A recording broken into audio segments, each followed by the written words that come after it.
Chicken biryani আর তার সাথে mutton curry একেবারে পারফেক্ট একটা কম্বো। তার সাথে যদি থাকে আবার ২৭ রকমের ওপর স্টার্টারের আইটেম, কোনটা ছেড়ে কোনটা খাই বলো? হ্যাঁ, তবে ফ্রেঞ্চ ফ্রাই আমার কাছে বেশ লেগেছিল। শুধু এটাকে পারফেক্ট কেন বললাম, কি আর করা যায়, ঝাল কিছু তো আর খেতে শিখিনি, তাই আঝালা কোনো খাবারই নিজের পারফেক্ট ডিশ বলে মনে হয়। তবে দই ফুচকাটা সেরা ছিল। আর সাথে যদি থাকে এত কিছু ডেজার্টের আইটেম, তো সুদীপাদির রান্নাঘরের মতো এই টোনটাই আসে।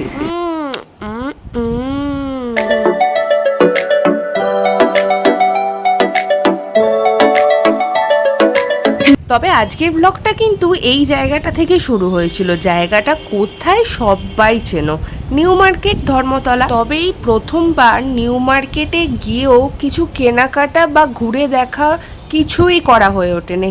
তার এক এবং একমাত্র কারণ এই বাফেট চক্করে। কারণ আজকের এই প্রোগ্রামটা পুরোপুরি নিয়েছিল ফিয়েস্তার কাম বারবিকিউ নেশনের। এইখানে বাফে খাবো, তার একটা আলাদা রকম তোড়জোড় নিয়ে এসেছিলাম এখানে। ফিয়েস্তা কাম বারবিকিউ নেশনের বাফেতে 50+ আইটেম ছিল, যার পুরোটা ভিডিও করেছি। আর এখানকার অ্যাম্বিয়েন্সটা জাস্ট চরম লেগেছে আমার।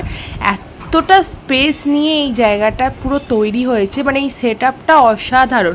আর সিটিং এরিয়া তো বিভিন্ন টাইপের ছিল, বিভিন্ন টাইপ 3 রকম টাইপ ছিল, মানে দারুণ, এক কথায় অনবদ্য। আর দেখতে পাচ্ছ কি সুন্দর ড্র করা, মানে এক একটা পেন্টিং ছিল ওখানকার, দুর্ধর্ষ লেগেছে। মানে আগে একটা কথায় আছে না, আগে দর্শনধারী তারপর গুণবিচারী।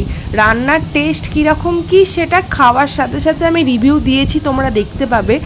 বাট এই ফিয়েস্তা কাম বারবিকিউ নেশনে একেবারে প্রপার লুকআপ ছিল, সুন্দর সুন্দর প্ল্যান্ট বসানো ছিল। মানে সত্যি আমি জাস্ট মুগ্ধ হয়ে গেছি ওদের এই সেট আপটায়। তো চলো বেশি দেরি না করে ভিডিওটা মানে আর কি খাওয়া দাওয়াটা শুরু করে দেওয়া যাক। প্রথমেই পেয়ে গেছিলাম এই চটপাটা একটা আইটেম। এটা মোস্ট প্রবাবলি ওই চাউমিনের একটা চাট ছিল, খেতে মোটামুটি ঠিকঠাক ছিল, মানে অ্যাভারেজ ছিল। প্রথমেই আমাদের এইটা সার্ভ করা হয়েছিল, দেন এসে গেছিলো কর্ন চাট, আর তার সাথে বিটরুটের একটা আইটেম, আর চিকেনের একটা কাবাব ছিল। প্লেটে লুকস ওয়াইজ যা দারুণ লাগছিল, ভাবছিলাম সাজানো হয়ে যাক, দেন একটু একটু করে খাবো। কারণ একটু পরিপাটি করে সাজানো থাকলে তারপর খেতে বেশ ভালো লাগে, সে বাড়িতেই বলো বা কোথাও খেতে গিয়েই বলো। তো যাই হোক, কনচার্ট দিয়ে খাওয়াটা স্টার্ট করে দিয়েছিলাম। আর এটার টেস্টটা না একটু মিষ্টি মিষ্টি, একটু ঝাল ঝাল, মানে খুব সুন্দর সুইট অ্যান্ড স্পাইসি খেতে লাগছিলো। আমার বেস্ট লেগেছে কনচার্টটা। আমি বসে বসে যখন এই চিকেন তন্দুরিটা খাচ্ছিলাম, এটা একটু ঝাল ছিল, মানে স্পাইসি ছিল, বাট টেস্ট কিন্তু বেশ ভালো ছিল। ভালো মানে দুর্দান্তই ছিল। চিকেন তন্দুরি একটু ঝাল ছিল।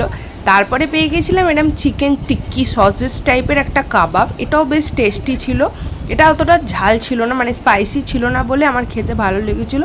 দেন পড়ে গেছিলো পাতে টিক্কি পটাটো, বাট ওটা আমার অতটা খাস লাগেনি, তাই ওটা রিভিউও করা হয়নি।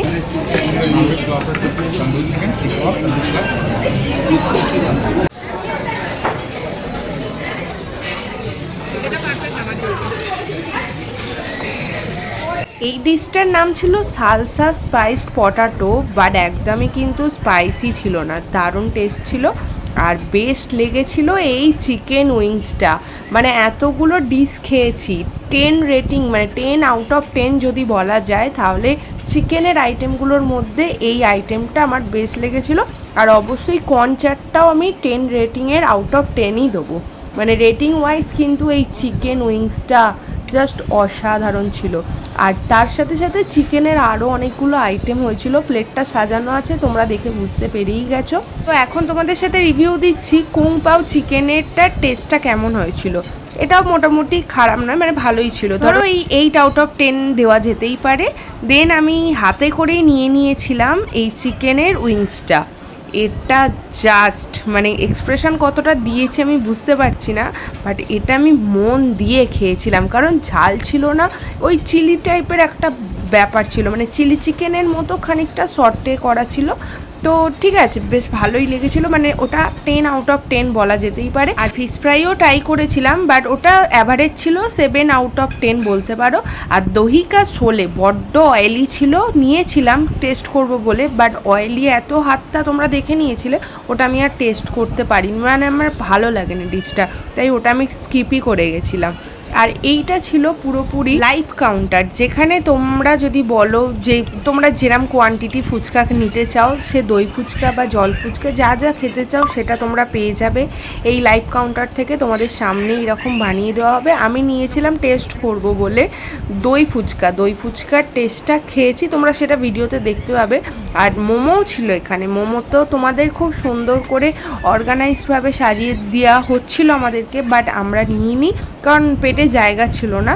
দুটো টেস্ট করব বলে নিয়েছিলাম, বাট দই ফুচকাটা যা খেতে ছিল, মানে মনে হচ্ছিল আরও খাই আরও খাই। বাট স্টার্টার আর ওরিয়েন্টাল খেয়ে পেট ভরালে চলবে, মটন আছে মেন কোর্সে, সেটা তো কবজি ডুবিয়ে খেতে হবে, তাই এইটুখানি খেয়ে মনটাকে সন্তুষ্ট করে নিয়েছিলাম। মোমোটা দেখতে যতটা খাস ছিল, খেতে কিন্তু মোটেও অতটা ভালো ছিল না, এটা একদমই আমার ভালো লাগে না মোমোটা, তাই ক্যান্সেল। আর যাই হোক, তোমরা কেউ মোমো খেয়ে বেকার বেকার পেট ভর্তি করো না, কারণ মোমোটা টেস্টটা একদমই ভালো ছিল না। আর পাস্তাও এখানে কাউন্টারে ছিল, লাইভ কাউন্টারে। পাস্তা আর খাইনি, পেটে জায়গা ছিল না। এবার তোমাদের সাথে ভিডিও করব বলে অনেকগুলো মেন কোর্স থেকে আইটেম একদমই অল্প অল্প কোয়ান্টিটিতে নিয়েছিলাম, জাস্ট টেস্টগুলো তোমাদের বলবো বলে। তো তোমরা সেটা দেখতেই পাবে। প্রথমেই যেটা সার্ভ করে নিচ্ছিলাম নিজের প্লেটে, দেখতে পাচ্ছ, এটা ছিল চিকেন চাউমিন, আর তার সাথে চিকেন রাইস ছিল, ওই মিক্সড রাইস নয়, চিকেন রাইস আর চিকেন চাউমিন ছিল। আর এর সাথে অনেকগুলো ডিশ ছিল, যেমন দেখো সর্ষে দিয়ে মাছের একটা রেসিপি, আর তার পাশেই ছিল ডেভিল চিকেন। ডেভিল চিকেন ছোট ছোট দুটো পিস নিয়েছিলাম টেস্ট করব বলে।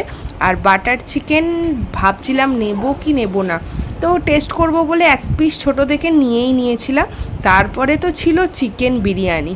ভুল হয়েছিল এই পাত্রেতে নেওয়া, কারণ পরে আর একবার তো যেতামই মটনটা আনবার জন্য। তো যাই হোক, টেস্ট করব বলে একেবারে এই পাত্রেতেই নিয়েছিলাম।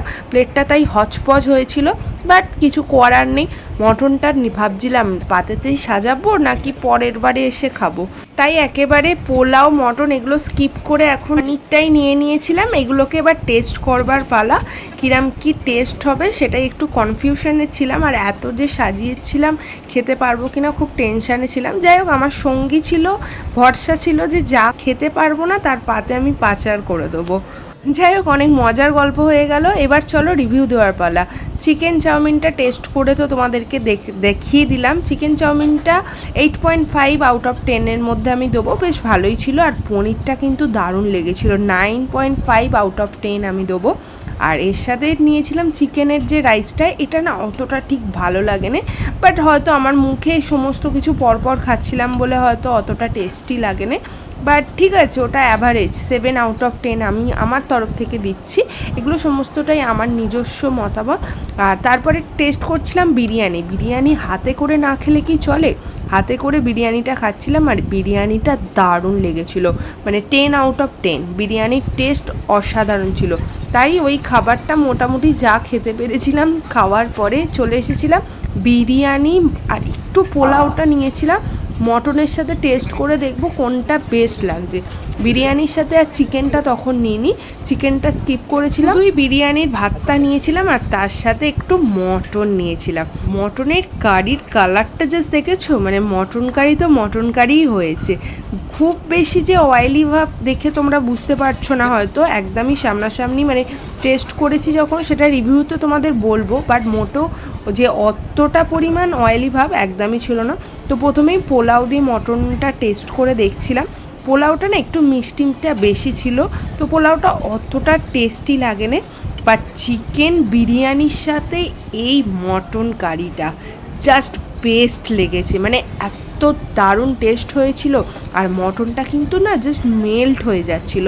মটনের আইটেমের মধ্যে বাড়ির মটনের পাতলা পাতলা ঝোলটাই আমার সেরা লাগে, তাই আমি এখানে মটন কারিটাকে 9.5 আউট অফ 10 দিলাম। তো চলো এবারে ডেজার্টে ফিরে এসেছি। ডেজার্টের ভর্তি আইটেম ছিল, মানে কি ছেড়ে কি দেখাই, কি ছেড়ে কি খাই, জাস্ট কনফিউশনের মধ্যেই ছিলাম। বাট প্লেটে তো সাজিয়ে খেতে তো হবেই, কারণ খেতে এসেছি বস, খেতে তো হবেই, নইলে কেটকারি টাকা লস হয়ে যাবে, তাই পেট চাপ হলেও টাকাটা ওসুল করতে হবে, এইটাই ছিল মাইন্ডসেট। যাই হোক, তাও একদম অল্প অল্প করে সমস্ত কিছু নিয়ে নিয়েছিলাম। দেখলে কইটুখানি মুগ ডালের হালুয়াটা নিলাম, ওটাও যেন দেখতে অনেকটা, আর আমার পেটে গিয়েও সে যেন মানে খাওয়ার সময় কতটা ফিল হচ্ছিল। যাই হোক, গোলাপ জামুন নিয়ে নিয়েছিলাম। আর এইটা ছিল লাইভ কাউন্টারের এই আইসক্রিম প্রিপেয়ার করা, এইটা আমার জাস্ট অনবদ্য লেগেছে। কিরমভাবে কি বানিয়ে দিল সেটা তোমাদের সাথে আমি শেয়ার করব এই ভিডিওর মধ্যেই, তোমরা দেখতে পাবে। তাছাড়া শর্টস তো যাবেই, তোমরা চ্যানেলে আমার মিনি ব্লগগুলো লক্ষ্য রেখো, তাহলেই দেখতে পাবে। তো চলো এবারে রিভিউ দেওয়ার পালা। ফিরনিটা এই এতগুলো ডিশের মধ্যে কেকটা মানে পেস্ট্রিটা আমার একটু ভালো লাগেনি। আর তার সাথে ছিল যেটা কোকোনাটের একটা ডিশ, সেটার নামটা এক্ষুনি আমার ঠিক মনে পড়ছে না, বাট ওই দুটো ডিশ আমার একটু পছন্দ হয়নি। বাট ফিরনিটা কিন্তু 8 আউট অফ 10 আমি রেটিং দেবো। আর তার সাথে মুগ ডালের হালুয়াটাও মোটামুটি 9 আউট অফ 10 আমি রেটিং দিয়ে দেবো। তো ঠিক আছে, অ্যাভারেজ ছিল। এবারে আসি এই সুন্দর আইসক্রিমের ডিশগুলোর কথা। এগুলো না 10-এ 10 দেওয়াটাও উচিত নয়, এগুলো এই আইসক্রিমগুলোকে না 100 আউট অফ 10 দেওয়া উচিত। 5বার এইরকম আইসক্রিম ট্রাই করলাম, কিসের কি ফ্লেভার নিয়েছি একেবারে ভুলে গেছি। কারণ ওই 2-3টে মনে আছে, যেমন একটা ছিল চকলেট আর ভ্যানিলার ফ্লেভার, যেটা তোমরা এখন দেখতে পাবে। আর তার সাথে ছিল একটা ফ্রুটস দিয়ে, সেটাও তোমরা দেখতে পাবে। আর একটা পান মশলা দিয়ে, সেটার আর ভিডিও নেওয়া হয়নি, ওটাও বেশ দারুণ ছিল। তোমাদেরকে আমি সাজেস্ট করব, ওখানকার একটা ফ্রুট স্পেশাল একটা আইসক্রিম বানিয়ে দেওয়া হয়, সেইটা তোমরা হয়তো এই ভিডিওতে দেখতে পাবে বা মিনি ব্লগে দেখতে পাবে। ওইটা সবচেয়ে বেস্ট ছিল, এইটা তো দারুণ ছিল। এখন যেটা খাচ্ছি এটা ম্যাঙ্গো ফ্লেভারটাও দারুণ ছিল, মানে কোনো কথা হবে না। এখানকার এই আইসক্রিম আমি আলাদা করে কোনো স্কুপ নিয়ে খাইনি, শুধু এই বানিয়ে দিচ্ছিল আর খাচ্ছিলাম। আলাদাও আরও আইসক্রিমের সমস্ত ভ্যারাইটি ছিল, বাট খাইনি। এবারে বলি এই আইসক্রিমটার কথা। এইটা ছিল না ওয়াটারমেলন, পাইনঅ্যাপেল সমস্ত কিছু ভ্যানিলা ফ্লেভারের সাথে অ্যাড করে দেওয়া হয়েছিল। শুধু এটা তো বানানোর পরেই আবার একটুখানি ভ্যানিলা এক স্কুপ দেওয়া হলো, দিয়ে জিনিসটা বানালো। তোমরা হয়তো দেখতে পাচ্ছ কিভাবে কি বানাচ্ছে। আইসক্রিমটা আমার সবচেয়ে বেস্ট লেগেছিল, মানে এটাই আমি 2বার ট্রাই করেছিলাম, মুখে দেওয়া মাত্র পুরো মেল্ট হয়ে যাচ্ছিলো। তাই তোমরা যদি ফিয়েস্তা কাম বারবিকিউ নেশনে আসবো বলে ভাবছো, এই আইসক্রিমের ডিশটা প্লিজ মিস করো না। 2-3বার নিয়ে খেও, মুখে লেগে থাকবে। আর দেন কমেন্ট বক্সে লিখে জানিও, দিদি তোমার ভিডিও বা বনু তোমার ভিডিও দেখে গিয়েছিলাম, খেয়েছি, দারুণ লেগেছে। যাই হোক, এটা কোনো প্রমোশনওয়ালা ভিডিও নয়, এটা একেবারেই নিজের মতামত দেওয়ার কিছু ভিডিও, কিছু রিভিউ তোমাদের সাথে শেয়ার করলাম। তোমরা অবশ্যই সাজেস্ট করবো যেতে পারো।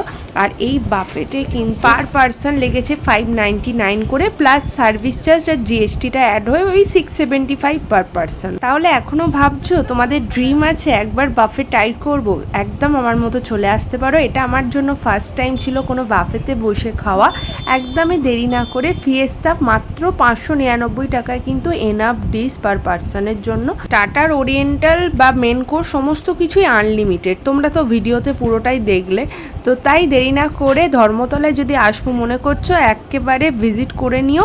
হ্যাঁ, বাড়ি থেকে প্ল্যান করে যেও কোনটা কি খাবে, আমার মতো এরম ভুলভাল ডিশ খেয়ে পেট ভর্তি করে নিও না। 7-এর ওপর যে খাবারগুলো রেটিং দিলাম, তোমরাও খেয়ে আমাকে জানিও ঠিকঠাক রিভিউ দিতে পেরেছি কি পারিনি। যাই হোক, ভিডিওটা এতক্ষণের জন্য এতটুকুনি রাখলাম। যদি তোমাদের ভালো লেগে থাকে, ছেড়ে যাওয়ার আগে লাইক, কমেন্ট, শেয়ার, আর নতুন হয়ে থাকলে চ্যানেলটিকে সাবস্ক্রাইব করতে একদমই ভুলো না। সবাই ভালো থেকো, সুস্থ থেকো, খুব শীঘ্রই দেখা হবে নেক্সট আরেকটি ভিডিও নিয়ে। এখনকার জন্য টাটা। চাইলে তুই আর চোখে চাইছি তোর ওই দু চোখ আর কাউকে।